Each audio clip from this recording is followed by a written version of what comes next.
जी नमस्कार दोस्तों, मेरा नाम है मनीष। आप देख रहे हैं love Manish blog YouTube channel. दोस्तों, आप सभी को बता दूं कि हिट मशीन खेसारी लाल यादव का एक और धमाका होने जा रहा है, जिस सॉन्ग का पोस्टर आप स्क्रीन पर देख सकते हैं। काफी बवाल पोस्टर लग रहा है और इस पोस्टर में खेसारी लाल यादव के साथ में कोमल सिंह नजर आ रही हैं।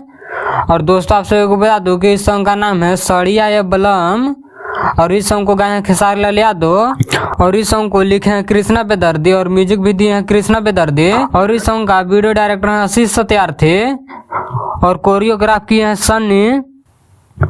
और इस वीडियो में खेसारी लाल यादव के साथ में कोमल सिंह काम किए हैं। और दोस्तों, आप सभी को बता दूं कि खेसारी लाल यादव और कोमल सिंह का जोड़ी आप लोगों को फिर से सुजा म्यूजिक वर्ल्ड पर देखने के लिए मिलेगा। और इस सॉन्ग को कल सुबह में 5:45 में सुजा म्यूजिक वर्ल्ड पर रिलीज किया जाएगा, तो आप लोग देखना ना भूलें। तो इस वीडियो में इतना ही। इस वीडियो के बारे में क्या कहना चाहते हैं कमेंट करके जरूर बताएं। और मेरे चैनल पर नया हो तो चैनल को सब्सक्राइब कर लें, ताकि ऐसे ही हिट मशीन खेसारी लाल यादव से जुड़ी सारी छोटी बड़ी खबरें सबसे पहले देखने के लिए मिले।